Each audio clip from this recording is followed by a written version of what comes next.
Next अब जो start करते हैं introduction to chemotherapy. Chemotherapy is basically the treatment of disease that are caused by the pathogens, मतलब virus, bacteria, fungi, protozoa and form by the help of the chemicals. तो treatment of the disease या pathogenic disease with the help of chemicals, this term is known as chemotherapy. And what are chemotherapeutic agents? Chemotherapeutic agents are the substances are the chemical substances that are used to destroy or remove the pathogenic organisms from the host। मतलब ऐसे substances जो कि body से pathogen को destroy करने के लिए और रिमूव करने के लिए यूज़ किए जाते हैं, उन एजेंट्स को हम कहते हैं कीमोथेरेप्यूटिक एजेंट्स। बेसिकली जो कैंसर के ट्रीटमेंट के लिए जो ड्रग्स यूज़ की जाती हैं वो भी जो है वो कीमोथेरेपी में आती हैं, वो भी कीमोथेरेप्यूटिक एजेंट्स जो है होते हैं। तो drugs use for the treatment of neoplastic disease, मतलब cancers are also included in chemotherapy. तो उनको जो है वो हम एंटी कैंसर ड्रग्स जो है वो कहते हैं। आपकी बुक में एंटी कैंसर ड्रग्स की जो है वो क्लासिफिकेशन दी हुई है, आप वहाँ से जो है वो देख सकते हो। इसके अलावा जो है वो कौन कौन सी जो है वो ड्रग्स यूज़ की जाती हैं कीमोथेरेपी में, मतलब कीमोथेरेपी यहाँ मुराद है कि treatment of disease by the chemicals. तो इसमें आते हैं anti bacterial drugs, anti viral drugs, anti protozoal drugs, anthelmintics, anti fungal drugs, anti tubercular drugs, anti leprotic drugs and anti cancer drugs. सबसे पहले आती हैं एंटी बैक्टीरियल ड्रग्स। ऐसी drugs जो कि बैक्टीरिया को किल करने के लिए यूज़ की जाती हैं, क्योंकि बैक्टीरिया बॉडी में डिफरेंट जो है वो इन्फेक्शंस कॉज करता है। तो the drugs anti bacterial drugs are the drugs that are used to treat the infection caused by bacteria. तो ऐसी ड्रग्स को जो है वो एंटी बैक्टीरियल ड्रग्स कहते हैं, क्योंकि ये बैक्टीरिया की जो है वो क्या कॉज कराती हैं, बैक्टीरिया की या cell wall, cell membrane, bacteria के किसी भी स्ट्रक्चर को जो है वो डिस्ट्रॉय करती हैं। तो एंटी बैक्टीरियल ड्रग्स जो हैं वो दो तरह की हो सकती हैं, बैक्टीरियोस्टेटिक भी हो सकती हैं और बैक्टीरियोसिडल भी हो सकती हैं। बैक्टीरियोस्टेटिक ऐसी ड्रग्स होती हैं जो कि बैक्टीरिया की जो है वो ग्रोथ को स्टॉप कर देंगे, उन एजेंट्स को हम कहेंगे बैक्टीरियोस्टेटिक एजेंट्स। और दूसरे होते हैं बैक्टीरियोसिडल, ऐसे एजेंट्स जो कि बैक्टीरिया की जो है वो किल कर देंगे उसको, मतलब उसकी ग्रोथ स्टॉप करने के साथ साथ उसको किल कर देंगे। ऐसे एजेंट्स को हम कहते हैं बैक्टीरियोसिडल एजेंट्स। नेक्स्ट आती हैं एंटी वायरल ड्रग्स।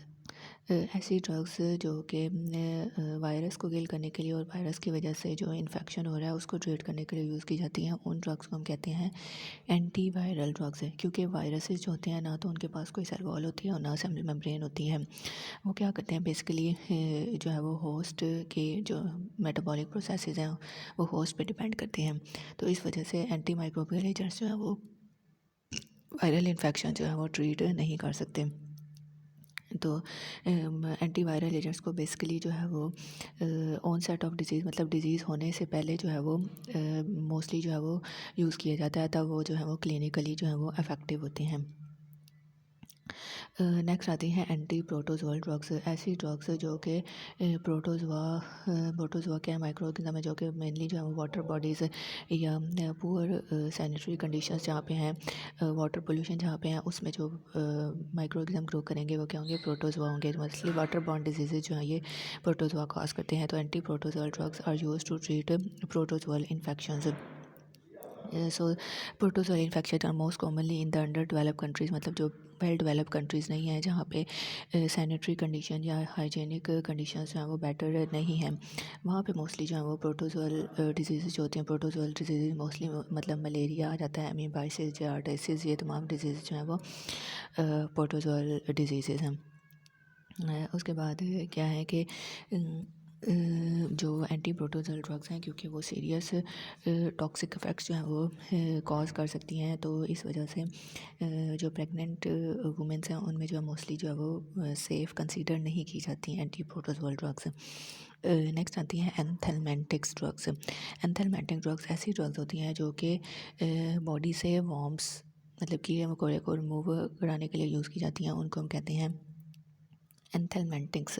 अब एंथेलमेंटिक्स जो हैं वो 2 टाइप के हो सकते हैं, वर्मीसाइड भी हो सकते हैं और वर्मी फ्यूज भी हो सकते हैं। ऐसी एंथेलमेंटिक ड्रग्स जो कि वर्म्स को मतलब कीड़ों मकोड़ों को किल करेंगी, उन ड्रग्स को हम कहते हैं वर्मीसाइड। और ऐसी ड्रग्स जो कि वर्म्स को मारने के साथ साथ उनको बॉडी से रिमूव भी कराती हैं, तो ऐसी ड्रग्स को हम कहते हैं वर्मीफ्यूज। तो the drugs that are noxious to the worms and cause them to be expelled from the body, मतलब बॉडी से बाहर निकालती हैं, ऐसी ड्रग्स को हम कहते हैं, ऐसी एंथेलमेंटिक ड्रग्स को कहते हैं वर्मीफ्यूज। नेक्स्ट ड्रग आती हैं anti fungal drugs. Anti fungal drugs ऐसी ड्रग्स होती हैं जो कि फंजाई के ख़िलाफ़ जो है वो काम करती हैं और फंगल इन्फेक्शंस को ट्रीट करने के लिए यूज़ की जाती हैं। उन ड्रग्स को हम कहते हैं anti fungal drugs. Anti fungal infection basically कहाँ पे होते हैं, स्किन की म्यूकस मेम्ब्रेन्स पे हो सकता है, स्किन पे हो सकता है, हेयर पे हो सकता है, नेल्स पे हो सकता है। तो बेसिकली ये एंटी फंगल ड्रग जो है वो स्किन, हेयर, नेल्स और म्यूकस मेम्ब्रेन के फंगल इन्फेक्शन को जो है वो ट्रीट जो है वो करने के लिए यूज़ की जाती हैं। बाज़ औक़ात जो है वो फंगल इन्फेक्शन जो है वो बॉडी के इंटरनल ऑर्गन्स को भी जो है वो अफेक्ट कर सकता है, जैसे कि लंग्स हो गए, इंटेस्टाइन हो गया, लीवर हो गया। तो फंगल इन्फेक्शन स्किन पे भी हो सकता है और इंटरनल ऑर्गन्स पे भी हो सकता है। अगर स्किन पे हो तो ये टॉपिकली जो है वो क्रीम्स की फॉर्म में जो है वो एंटी फंगल ड्रग्स को जो है वो अप्लाई किया जाता है। और अगर कोई इंटरनल ऑर्गन्स में इन्फेक्शन है तो उसके लिए जो है वो ओरली मेडिकेशंस जो हैं वो ली जाती हैं, या इंजेक्शन फॉर्म में जो है वो एंटी फंगल ड्रग्स हैं वो ली जाती हैं। नेक्स्ट आती हैं एंटी ट्यूबरकुलर ड्रग्स, जो कि एंटी ट्यूबरकुलर ड्रग्स ऐसी ड्रग्स हैं जो कि ट्यूबरक्लोसिस मतलब टीबी को ट्रीट करने के लिए यूज़ की जाती हैं। उन ड्रग्स को हम कहते हैं anti tubercular drugs. Tubercular basically क्या है उसकी वजह से क्या होता है कि जब ये बैक्टीरिया हमारी बॉडी में एंटर होता है, टीबी का बैक्टीरिया जिसको माइकोबैक्टीरियम ट्यूबरक्लोसिस कहते हैं, तो ये क्या बनाता है, स्मॉल राउंडेड स्वेलिंग जो है वो कॉज करा सकता है, नोड्यूल्स बना सकता है। तो उसकी वजह से बॉडी में नोड्यूल्स बन जाएंगे, फिर नोड्यूल्स को कहा जाता है ट्यूबरकुलर। तो पल्मोनरी ट्यूबरकुलोसिस क्या होती है कि ये जो बैक्टीरिया होता है वो लंग्स में क्या हो जाता है, एंटर हो जाता है और लंग्स की जो है वो डिस्ट्रक्शन कॉज करा सकता है, और लंग्स की डिस्ट्रक्शन की वजह से पेशेंट में क्या हो जाती है, टीबी हो जाती है। तो ऐसी ड्रग जो कि ट्यूबरक्लोसिस के ट्रीटमेंट के लिए यूज़ की जाती हैं, उनको जो है वो एंटी ट्यूबरकुलर ड्रग्स जो है वो कहा जाता है। नेक्स्ट आती हैं एंटी लेप्रोटिक ड्रग्स। ऐसी ड्रग्स जो कि लेप्रोसी को जो है वो ट्रीट करने के लिए यूज़ की जाती हैं, उनको कहते हैं एंटी लेप्रोटिक ड्रग्स। लेप्रोसी बेसिकली क्या है, ये स्किन की एक क्रोनिक डिजीज़ है जो कि बैक्टीरिया की वजह से होती है। लेप्रोसी बैक्टीरिया जो है वो कॉज करते हैं। ये बैक्टीरिया क्या करता है कि जो स्किन की म्यूकस मेम्ब्रेन है उनको जो है वो अफेक्ट करता है। स्किन पे जो है वो डिफरेंट लम्प्स जो हैं वो गड्ढे से बढ़ना शुरू हो जाते हैं, और स्किन का जो कलर है वो जो है वो डिस्कलराइजेशन हो जाती है। स्किन का कलर जो है वो फीका पड़ जाता है, और जो है वो जो नर्व्स हैं वो भी स्किन की क्या हो जाती हैं, डिस्ट्रॉय हो जाती हैं। तो बेसिकली एक क्रोनिक डिजीज़ है स्किन की। तो उनके लिए जो स्किन की क्रोनिक डिजीज़ लेप्रोसी को ट्रीट करने के लिए जो ड्रग यूज़ की जाती हैं उनको कहते हैं एंटी लेप्रोटिक ड्रग्स। लास्ट पे आती हैं एंटी कैंसर ड्रग्स। ऐसी ड्रग्स जो कि कैंसर को, किसी ट्यूमर को बॉडी में ट्रीट करने के लिए यूज़ की जाती हैं, उनको हम कहते हैं anti cancer drug. Cancer basically क्या है कि बॉडी में बॉडी के किसी भी पार्ट में जो सेल्स की डिवीज़न है वो क्या हो जाती है, आपकी बॉडी में क्या है, सेल्स नॉर्मली क्या कर रहे होते हैं, डिवाइड कर रहे होते हैं, वो सेल्स जो है वो बना रहे होते हैं। तो कैंसर में क्या होता है कि बॉडी के किसी पार्ट में क्या होता है कि सेल्स की डिवीज़न एबनॉर्मल हो जाती है या अनकंट्रोल डिवीज़न हो जाती है। वो अनकंट्रोल सेल्स की ग्रोथ क्या करती है, बॉडी के नॉर्मल सेल्स पे हमला करती है, और बॉडी के जो नॉर्मल सेल्स और सराउंडिंग टिश्यूज़ हैं उनकी क्या करती है, डिस्ट्रक्शन जो है वो करा देती हैं। तो जो कैंसर सेल्स हैं वो बेसिकली बॉडी में जो है वो स्प्रेड हो जाते हैं, और बॉडी सेल्स के थ्रू जो है वो ब्लड में जो है वो स्वेल हो जाते हैं। कैंसर को जो है बेसिकली सर्जरी के थ्रू या कीमोथेरेपी के थ्रू जो है वो ट्रीट किया जाता है। चैप्टर नंबर 10 फार्माकोलॉजी का स्टार्ट करते हैं। Introduction to drugs used in anaesthetics. Anaesthetics basically ऐसी ड्रग्स होती हैं जो कि किसी सर्जरी को परफॉर्म करने से पहले पेशेंट की बॉडी में एडमिनिस्टर की जाती हैं। इनके दो फंक्शंस होते हैं कि ये पेशेंट की बॉडी में जो है वो इनसेंसिटिविटी टू पेन कॉज करती हैं, मतलब पेन फील करने की जो एबिलिटी होती है उसको कम कर देती हैं। और दूसरा, ये पेशेंट में अनकॉन्शियसनेस मतलब बेहोशी जो है वो पैदा करती हैं। ऐसी ड्रग्स को कहा जाता है anaesthetic drugs. So basically anesthesia is insensitivity to pain, especially artificially induced by the administration of gases or drugs जो है एडमिनिस्टर की जाती हैं बिफोर अ सर्जिकल ऑपरेशन, किसी सर्जरी को परफॉर्म करने से पहले ये ड्रग्स जो हैं वो पेशेंट में अनकॉन्शियसनेस और इनसेंसिटिविटी टू पेन प्रोड्यूस करने के लिए यूज़ की जाती हैं। अब बेसिकली जो एनेस्थीसिया है वो दो टाइप के हो सकते हैं, जनरल एनेस्थीसिया भी हो सकता है और लोकल एनेस्थीसिया भी हो सकता है। जनरल एनेस्थीसिया ऐसे एनेस्थीसिया होते हैं जो कि किसी मेजर सर्जिकल ऑपरेशन को परफॉर्म करने के लिए जो है वो पेशेंट की बॉडी में एडमिनिस्टर किए जाते हैं। और ऐसे एनेस्थेटिक ड्रग्स जो होती हैं वो ओवर द होल बॉडी जो है वो अनकॉन्शियसनेस जो है वो प्रोड्यूस करती हैं, पेशेंट की पूरी बॉडी को अफेक्ट करती हैं, मतलब मुकम्मल तौर पे पेशेंट जो है वो बेहोश हो जाता है। तो ऐसी जो है वो एनेस्थीसिया को कहते हैं जनरल एनेस्थीसिया। दूसरी टाइप होती है लोकल एनेस्थीसिया। ये एनेस्थेटिक ड्रग जो है वो माइनर सर्जिकल ऑपरेशंस परफॉर्म करने के लिए यूज़ की जाती है, मतलब किसी बॉडी के लिमिटेड एरिया में इनका इफेक्ट जो है वो प्रोड्यूस होता है। जैसे किसी की कोई डेंटल सर्जरी होनी है तो उसी एरिया में क्या है वो जो है वो लॉस ऑफ सेंसेशन पेन जो है वो कम करेगा, मतलब उसके उसी एरिया में जो है वो सेंसिटिविटी को कम कर देगा। तो किसी बॉडी के स्पेसिफिक एरिया में जो है वो एनेस्थीसिया प्रोड्यूस करने के लिए जो ड्रग्स यूज़ की जाती हैं उनको कहते हैं लोकल एनेस्थेटिक्स। अब जो है वो बेनिफिट्स पढ़ते हैं एनेस्थीसिया के कि एनेस्थीसिया प्रोड्यूस करने के क्या क्या बेनिफिट्स होते हैं, क्यों एनेस्थीसिया जो है वो पेशेंट्स में प्रोड्यूस किया जाता है। तो सबसे पहला बेनिफिट है sedation and reduction of anxiety, कि अगर कोई पेशेंट जो है वो एंजाइटी से सफ़र कर रहा है तो उसकी एंजाइटी को कम करने के लिए पेशेंट की बॉडी में एडमिनिस्टर किया जा सकता है एनेस्थीसिया। या अगर कोई उसकी जो है वो सर्जरी परफॉर्म होनी है तो उसमें सेडेशन प्रोड्यूस करने के लिए जो है वो यूज़ किया जा सकता है। इसके अलावा पेशेंट में अवेयरनेस को कम करने के लिए और उसकी जो है वो जैसे उसकी सर्जरी परफॉर्म होनी है तो शॉर्ट टर्म मेमोरी लॉस जिसको हम कहते हैं एमनीसिया, वो प्रोड्यूस करने के लिए एनेस्थीसिया यूज़ किया जाता है। इसके अलावा ड्यूरिंग सर्जरी जो है वो स्केलेटल मसल्स को जो है वो रिलैक्स किया जाता है, तो स्केलेटल मसल रिलैक्सेशन कॉज कराते हैं एनेस्थेटिक्स, इस वजह से यूज़ किया जाता है। इसके अलावा कोई अनडिज़ायरेबल रिफ्लेक्सेस प्रोड्यूस हो रही हैं बॉडी में, उसको सप्रेस करने के लिए यूज़ किया जाता है। और लास्ट में जो है वो एनाल्जेसिया मतलब पेन रिलीविंग एजेंट के तौर पे भी जो है वो यूज़ किया जाता है एनेस्थीसिया को। तो ये इसके बेनिफिट्स। नेक्स्ट पढ़ते हैं स्टेजेस ऑफ एनेस्थीसिया। एनेस्थीसिया जो है वो बेसिकली 4 स्टेजेस में इसको डिवाइड किया जाता है। फर्स्ट स्टेज को हम कहते हैं स्टेज ऑफ एनाल्जेसिया। ये ऐसी स्टेज है कि जिसमें पेशेंट की बॉडी में एनेस्थेटिक ड्रग जो है वो एडमिनिस्टर की जाती है और पेशेंट की बॉडी में एडमिनिस्टर करने के बाद पेशेंट जो है वो उसका ब्रीथिंग स्लो हो जाती है, पेशेंट की जो है वो एबिलिटी पेन फील करने की एबिलिटी जो है वो कम हो जाती है। उसके बाद पेशेंट नेक्स्ट स्टेज में एंटर होता है जिसको कहते हैं हम स्टेज ऑफ एक्साइटमेंट। इसमें क्या होता है कि सिस्टम जो है वो एक्टिवेट हो जाता है, अनकंट्रोल्ड मूवमेंट्स जो है वो बॉडी में प्रोड्यूस होती हैं, पेशेंट की जो हार्ट बीट है वो फास्ट हो जाती है, उसकी रेस्पिरेशन रेट भी फास्ट हो जाता है। तो इस स्टेज को हम कहते हैं स्टेज ऑफ एक्साइटमेंट। इसमें सिस्टम बॉडी के सिस्टम जो होते हैं वो एक्साइट हो जाते हैं। नेक्स्ट आती है सर्जिकल एनेस्थीसिया या स्टेज ऑफ सर्जिकल एनेस्थीसिया। ये ऐसी स्टेज है जिसमें जो है वो सर्जरी जो है वो परफॉर्म की जाती है।